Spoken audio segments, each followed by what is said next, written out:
चोर 2:33 के पहले ही वारदात को अंजाम दिया है। 2:33 के पहले अगर वारदात को अंजाम दिया है तो 2:33 के पहले ही अफसर जैदी को इसकी सूचना होनी चाहिए, या 2:34 पे होनी चाहिए, 2:40 पे होनी चाहिए।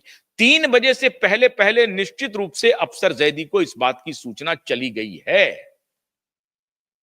2:33 साहब जब हमला हो गया है और हमको हॉस्पिटल जाना है, तो अफसर जैदी को तो 2:33 के पहले ही सूचना हो गई है। चलिए मान लेते हैं कि वो आनंद फानन में किसको करें, क्या करें, नहीं करें, 2-4 मिनट उसमें चला गया हो वक्त। लेकिन अगर अफसर जैदी इतना क्लोज एसोसिएट है, इतना उनका मैनेजर है, जो उनके एसेट से लेकर के तमाम तरह के बिजनेस को देखता है, तो जाहिर है सबसे पहले उन्होंने असगर जैदी को ही फोन करना उचित समझा। अफसर जैदी को फोन 2:33 से पहले हुआ है और अफसर जैदी का जो सिग्नेचर है वो 4:11 पे है। इसका मतलब एडमिशन 4:11 पे हुआ है। नीचे में गाड़ी लगी, लॉबी गया, ऊपर गया, 5 से 10 मिनट उसमें जा सकता है। आप मोटे तौर पर अगर ये मान के चलें तो 3:50 पर निश्चित रूप से लीलावती पहुंचने की टाइमिंग है। उधर पुलिस वाले, उधर डॉक्टर्स कह रहे हैं कि 2:43 पर सैफ और तैमूर वो आए हैं मेरे पास। वो जो सीईओ हैं वो कह रहे हैं 2 बजकर, उस वक्त का टाइम था। पहले तो एक डॉक्टर ने कह दिया 2 बजे आए थे। अलग अलग टाइमिंग हो रही है, एक डॉक्टर कह रहा है 2 बजे, फिर और उसका ऑफिशियल बयान है, स्टेटमेंट है, ये कैमरा पर है। कोई कह रहा है 2 बजे, एक कह रहा है 2:43 पे, अब ये आ गया है 4:11 पे। तो हम तो 4:11 के ही साथ जाएंगे क्योंकि ये लिखित रिकॉर्ड है, या फिर लीलावती हॉस्पिटल का जो सीसीटीवी फुटेज है उससे पता चल जाएगा। लीलावती हॉस्पिटल के सीसीटीवी के फुटेज से पता चल जाएगा कि सैफ अली खान कितने बजे आए हैं वहां पर। एंट्री में ही पता चल जाएगा, वहां तो सारी चीजें वहां कैमरे में है साहब। लीलावती हॉस्पिटल में तो पूरा का पूरा कैमरा इंस्टॉल है पूरे पूरे फ्लोर पे, हर जगह।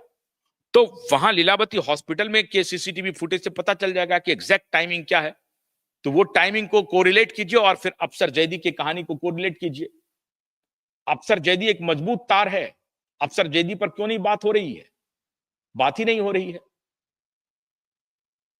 अफसर जैदी अफसर जैदी पहले कहां आए? क्या वो सीधे हॉस्पिटल पहुंचे हैं, या अफसर जैदी जो अपार्टमेंट है वहां पहुंच के गए हैं? और अगर अपार्टमेंट पहुंच के गए हैं तो अफसर जैदी ऑटो से क्यों नहीं गए हैं? अफसर जैदी अपनी गाड़ी में बिठा के क्यों नहीं गए हैं? इसका मतलब है कि अफसर जैदी डायरेक्टली हॉस्पिटल पहुंचे हैं। डायरेक्टली हॉस्पिटल पहुंचे हैं तो अफसर जैदी कितनी दूरी पर रहते हैं, ये टाइमिंग का लोचा पता चल जाएगा 2 मिनट में। टाइमिंग के जो झंझट हो रहे हैं, इस टाइमिंग की सारी जानकारी पता चल जाएगी अगर अफसर जैदी को इंटरोगेट करना शुरू करे। फिंगरप्रिंट के नहीं मिलने से आकाश कनौजिया जैसी स्थिति होगी शरीफुल शहजाद की भी, ये मैं दावे के साथ कह रहा हूं। एक और जिंदगी तबाह होगी, और शरीफुल शहजाद की जिंदगी तो और तबाह हो गई। वो बेचारा बांग्लादेशी पकड़ा गया, उसको अब पता नहीं है बांग्लादेशी है नहीं है। उनको जबरदस्ती कह दिया कि तुम्हारा आधार कार्ड नहीं है, तुम गलत लेकर के आए थे। अब कैसे आया था, क्यों आया था, वो बेचारा बता नहीं पाएगा। वो इंडियन है या बांग्लादेशी है? बांग्लादेशी की तो बात हो रही है कि बांग्लादेश का है, वो उसके पिता कंफर्म कर रहे हैं। अब वो इलीगल तरीके से आया है लेकिन वो फंस गया। लेकिन वही चोर है, ये साबित नहीं कर पाई है पुलिस अभी तक।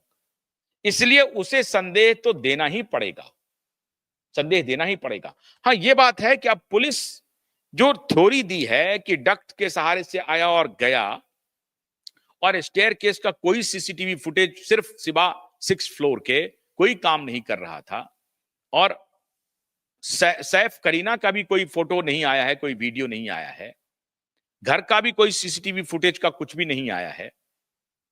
तो ऐसी परिस्थिति में पुलिस शरीफुल शहजाद को साबित करने की पूरी कोशिश करेगा कि साहब यही चोर था, यही डक्ट से ऊपर नीचे करके ये भागा है और इसी ने हमला किया है।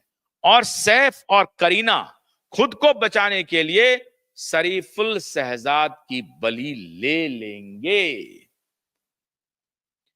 जैसे पुलिस ने आकाश कनौजिया को तबाह कर दिया, उनकी शादी टूट गई, उनकी नौकरी चली गई। अब और बात है कि सारे लोग अब उनको निर्दोष साबित कर रहे हैं, तो हो सकता है बेचारे को नौकरी मिल जाए, हो सकता है बेचारे की शादी हो जाए।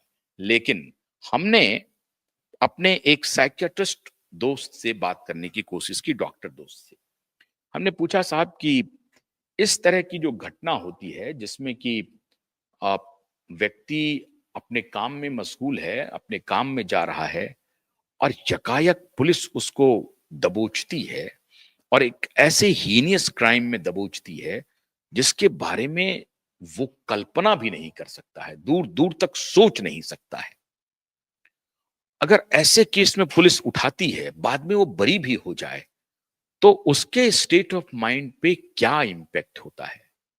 साइकियाट्रिस्ट ने कहा कि साहब ये इंपैक्ट उनको जिंदगी भर रहेगा, बहुत मुश्किल होगा इस इंपैक्ट से उस शख्स को बाहर आना।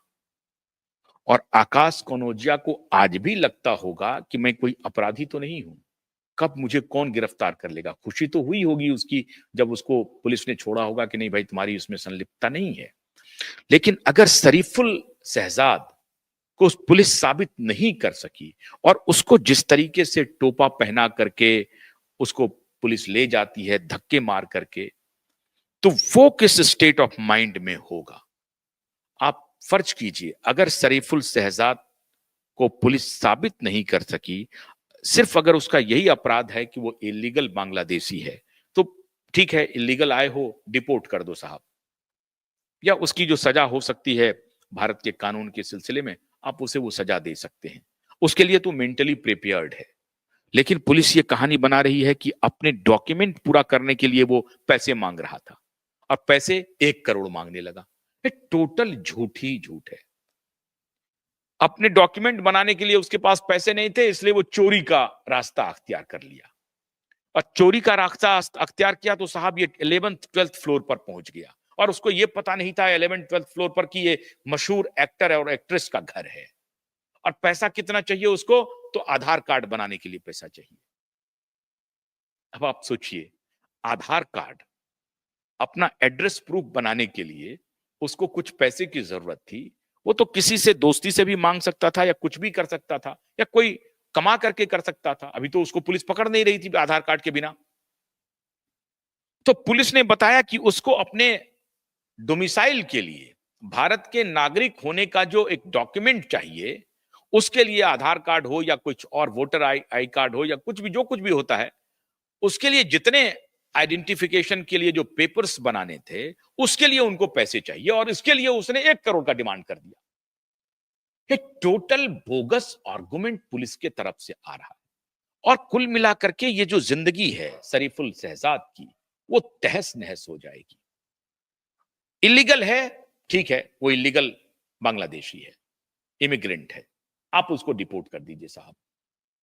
आप आगे पकड़ा, ऐसे लाखों लाखों इलीगल बांग्लादेशी इस देश में काम कर रहे हैं।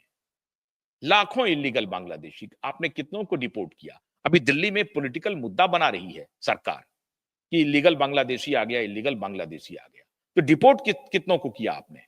आपके पास गृह मंत्रालय है, आपके पास डेटा है, आप ये चुनाव के पहले ढूंढ रहे हैं टॉर्च लेकर के कहां बांग्लादेशी है, कहां बांग्लादेशी है, तो आप पकड़ लीजिए उनको साहब, आपके पास डेटा है पूरा।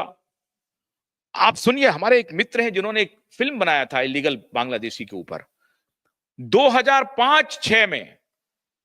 उन्होंने ये कहा था कि लगभग 20 लाख बांग्लादेशी दिल्ली एनसीआर में हैं। 2005-6 में उनका डेटा था, तकरीबन 20 लाख बांग्लादेशी सिर्फ दिल्ली एनसीआर में, मुंबई में, चेन्नई में या बेंगलोर में